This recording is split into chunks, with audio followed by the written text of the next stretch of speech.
एक मैंने आपको बताया चाइना का टैंकर फूक गया, चाइना चाइना हक्का बक्का, वेंगी के कानों से धुआं निकल रहा है, यहाँ से यहाँ से हर हर क्षेत्र से उसके धुआं निकल रहा था। ये 4 फुटा का वेंगी अपने आप को बहुत बड़ा चाणक्य समझता है। शिया और सुनियों की सुलह कराएगा, सऊदियों और ईरान की उसने सुलह करा दी, घंटा करा दी सुलह। सऊदियों को जितना ईरान ने ठोका उतना तो किसी ने नहीं ठोका होगा।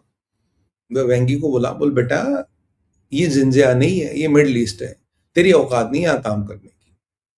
और वैसे भी श्री सर कह रहे थे कि भाई जो यहाँ पे मोहम्मद बिन सलमान है, इसने एक यमन की हसीना से शादी कर रखी है, यमन की प्रिंसेस है, और उसकी सलमान पे बहुत चलती है। वो कहती उठ तो उठ, वो कहती बैठ तो बैठ, तो सलमान मियाँ उठते हैं बैठते हैं। तो यमनियों का अपने एंगल है, क्योंकि ये सब एक दूसरे की बेटियों से शादी वादी करा देते ताकि इनके राजनीतिक संबंध अच्छे रहे, which is still good then marrying cousins. जो पाकिस्तान में आप देख रहे हो, यूके में देख रहे हो कि सारा उनका सरकारी पैसा तो जेनेटिक डिजीज की कैरियर ठीक होने में लगता है, क्योंकि वो चाचा मामा में सारी शादियां हो रही है तो जेनेटिक डिजीज हो रही है। anyway, वो तो कभी आगे का विषय, उस पर बात करेंगे। तो यहाँ चाइना की बिल्कुल सिट्टी पिट्टी घूमे। चाइना इसीलिए गरमता हुए बैठा, कह रहा है मेरे सेलर जख्मी हो गए।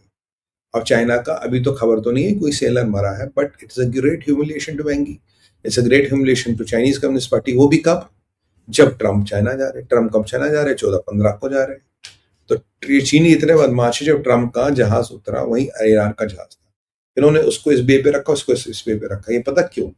हमारे यहाँ तो सब आते हैं, ईरान हो अमेरिका सब चाइना आते हैं। और अब कल चाइना ने क्या किया, अपने 2 भूतपूर्व मंत्रियों को फांसी पे चढ़ा दिया, शी जिनपिंग अमेरिका को दिखाने के लिए हाउ पावरफुल है, मैं कितना ताकत हूं, मैंने 2 मिनिस्टर लटका दिए, ये तुम्हारे लिए काम करते थे ना, तुम्हारे सीआईए के लिए काम करते थे, मैंने लटका दिए। अब जो जैंग जुआ है जनरल, उसको कब लटकाएंगे, उसका कब काम तमाम करेंगे, ये तो खैर मुझे नहीं पता। ये वाली अब खबरें आ रही है। तो चाइना में भी जो हालत है वो खराब है। चाइना ने जो स्टैंड लेने की कोशिश की, चाइना वापस आ गया। चाइना की अब ज्यादा कुछ हो नहीं रही। इतने में एक खबर आती है कि चेर्नोबिल के आसपास आग लगी है, और रशिया, जो कि ज्यादा यूजुअली बोलता नहीं, रशिया ने कहा we are monitoring carefully possibilities of a radiation leak. हे प्रभु, चेर्नोबिल में कितने लोग मरे, जो वो लोग जिन्होंने वहां काम किया, initially whoever entered, lead suit और non lead suit all died.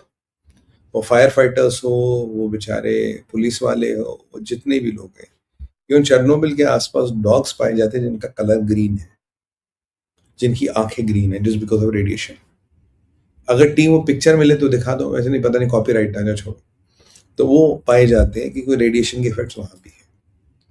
और चेर्नोबिल के आसपास रशियंस खुद कह रहे हैं कि यहाँ रेडिएशन लीक हो सकता है। तो सर अगर वहां रेडिएशन लीक है, आपको पता कितना बड़ा कांड यूरोप में हो गया है। यूरोप की वैसी सिट्टी पिट्टी गुम है, यूरोप की वैसी हवा टाइट है। मैक्रॉन कुछ कह रहा है, केयर स्टामर कुछ कह रहा है, जरा जर्मनी वाले कुछ कह रहे हैं। जर्मनी वाले कह रहे हैं ट्रम्प तो हमारा बेस्ट फ्रेंड है, हम ट्रम्प से बड़े अच्छे संबंध रखना चाहते हैं। आज ट्रम्प ने कहा मेरी उर्सुला से बात हुई है, मैंने कहा कि भाई हम तो आपसे बड़े अच्छे संबंध रखना चाहते हैं, आप अपने वादों पे कायम रहो, नहीं तो जो हमने टैरिफ लगाया वो और बढ़ेगा। और आपने बोला था कि मैं 0% टैरिफ कर रही हूँ, वो 0% टैरिफ अमेरिकन गुड्स के लिए कब कर रही हूँ? अगर आपने टैरिफ नहीं मेरा 0% किया, मैं आप पे इतना टैरिफ ठोक दूंगा। जबकि अमेरिका के कोर्ट ने ट्रम्प के 10% टैरिफ को भी इलीगल घोषित कर दिया। हाँ, पर जो इमरजेंसी इकोनॉमिक एक्ट्स का प्रावधान है उसमें 1, 2, 5 कंट्री पर ट्रम्प कोई भी टैरिफ लगा सकता है। हाँ, ब्लैंकेट नहीं लगा पाएगा, उसमें दिक्कत है। तो यहाँ यूरोप में भी थोड़ी रस्साकसी चल रही है। वहां केयर स्टावर की सरकार हिल रही है साहब। वो केयर स्टावर कह रहा है मैं रिजाइन नहीं करूंगा। पाकिस्तानी मोहतरमा, वो शमा महमूद वटवर उसका नाम है, वो वहां बैठने को तैयार है कि अब हम सत्ता पे बैठेंगे। केयर स्टावर रिजाइन करेगा। फ्रांस का aircraft carrier straight of Hormuz की तरफ जा रहा है, ये कंफर्म न्यूज है। इजिप्ट ने अपना पूरा एक राफेल का स्क्वाड्रन यूएई उतार दिया, यूएई की रक्षा के लिए। किससे? ईरान के मिसाइलों से। इसलिए इजिप्ट मीडिएशन करेगा। जॉर्डन चुपचाप बैठा कर यार मेरे को इस स्यापे में नहीं पड़ना, मैं दूर रहूंगा। कुवैत और बहरीन में इमरजेंसी है। कतार सोच रहा अब पिटा तब पिटा, अब पिटा कब पिटा, रॉकेटें गवाएंगी। यूएई कह रहा मेरे पास तो रॉकेटें आ ही रही है, ठीक है जी। सऊदी वेट कर रहे कि हमारे तरफ कब तूफान आएगा और पाकिस्तान हमें कब बचाएगा। पाकिस्तान कह रहा है या अल्लाह, ईरानियों को बोलो ना भेजे, हम तो वैसे मर जाएंगे सस्ते में, हमारे पास तो बंदूक तो दिखाने को गोलियां वोलियां भी नहीं है इसमें। ये बुलेट प्रूफ जैकेट तो रुई की बनी है, असली कैविलियर की थोड़ी ना बनी है। तो वही वाली बात है, पाकिस्तानियों को तो वो डर लग रहा है। और ऑपरेशन सिंदूर में जब से हमने इनको बोला हमने तुम्हारे 13 जहाज गिराए, तब से इनकी ओर लगी पड़ी है, मतलब बिल्कुल भागते नजर आ रहे हैं। ये पाकिस्तान की पोजीशन। ये भी सुनने में आया है कि यूएई भी हो सकता है अपना एयरक्राफ्ट कैरियर भेज दे। और यूरोप को एक चीज तो रियलाइज होगी, बिना अमेरिका के उनका काम नहीं चलने वाला।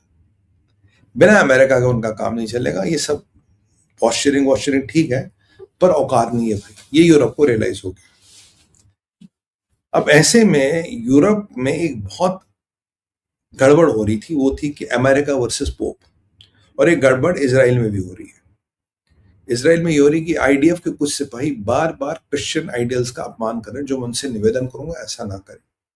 एक फोटो भी आई थी कुछ वर्जिन मैरी के एक बुत का एक अपमान हो, जो मैं कहूंगा ये ना करें, रिलीजियस सेंटिमेंट्स के साथ ना खेलें। पर आपको क्या लगता है ये चीजें अकस्मात होती? नहीं। और आईडीएफ में सोल्जर का नाम तो नहीं पता, आईडीएफ में नाम क्या था, चलिए पता लगेगा। अब यहां पे पोप की अमेरिका से लड़न बन कटने लगी थी, उस पे जॉर्जिया मेलोनी हिल गई थी, जबकि जॉर्जिया मेलोनी 5 जहाज स्ट्रेट ऑफ हॉर्मुज को खाली करने के लिए, खोलने के लिए कमिटेड है।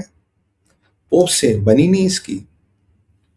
तो पोप को बैक करने के लिए जॉर्जिया मेलोनी ने ट्रंप को थोड़ा हल्का सा हिला दिया। ट्रंप ने पूरी गाली गलौज का जो भी फैक्ट्री है, आई थॉट शी इज, तब से वो कह रहे हैं अरे भाई साहब बात तो सुनो, बात तो सुनो, बात तो सुनो। फिर मार्को रूबियो कहां पहुंचे? मार्को रूबियो पहुंचे वेटिकन। वेटिकन कौन बैठता साहब? वेटिकन बैठता पोप। पोप क्या है? पोप बेसिकली अमेरिकन है। तो वेटिकन से कुछ सांठगांठ, Vatican is a different country at such. तो वेटिकन से ये कुछ सांठगांठ कर रहे हैं यार, कुछ सेटिंग वेटिंग बिठाओ ताकि क्रिश्चियनिटी में आपस में लड़ाई ना हो। अब वहां से जॉर्ज, वहां वेटिकन इटली, इटली में ही है बेसिकली। तो वेटिकन से अपना मार्को रूबियो गए जॉर्जिया मेलोनी से मिलने। अब जॉर्जिया मेलोनी से मिलने गए तो अब ऑब्जेक्टिव क्या? जॉर्जिया मेलोनी है, देखो जर्मनी ने घुटने टेक दिए, ठीक है, यूके लाइन पे आ रहा है, फ्रांस एयरक्राफ्ट कैरियर बेच रहा है, स्पेन को तो भूल जाओ, वो तो रिटर्न ऑफ केस है। बचा इटली। इटली को मार्को रूबियो वापस गेम में लाएगा, क्योंकि इटली के पास कुछ अच्छी कैपेबिलिटीज है हथियार की और नेवी की, जो अमेरिका को चाहिए होगी। अमेरिका इस युद्ध में बिना यूरोप के इसलिए नहीं जा रहा, नहीं तो बोलेगा यूरोप इनके साथ ही नहीं। और यूरोप कहाँ जा रहा था? यूरोप ड्रिफ्ट हो रहा था आपका चाइना की तरफ। और ट्रम्प के चाइना ट्रिप से पहले ही wants to get Europe a bit under control. तो ऐसा न लगे कि यूरोप और अमेरिका में बहुत बड़ा मतभेद है, और which is the advantage to Iran, which is the advantage to Putin, and which is the advantage to China. तो मार्को रूबियो ये गया और बड़ा इसका आदर सम्मान हुआ, ये हुआ। तो मार्को रूबियो ने कहा जी हमारे पे अटैक करोगे तो डिफेंसिव पोस्चरिंग, हमारे पे अटैक करो, जवाब देंगे, will not let our ships to be sink. बाकी ऑपरेशन एपिक्यूरी खत्म हो गया, क्योंकि उसके मिलिट्री ऑब्जेक्टिव खत्म हो गए। अब क्या ये ब्लॉकेट चल रहा है। तो अब जब शुरू होगा तब एपिक्यूरी शिप से शुरू करेंगे, या मैकडोनाल्ड ऑपरेशन का नाम रखें, कुछ भी रख सकते हैं।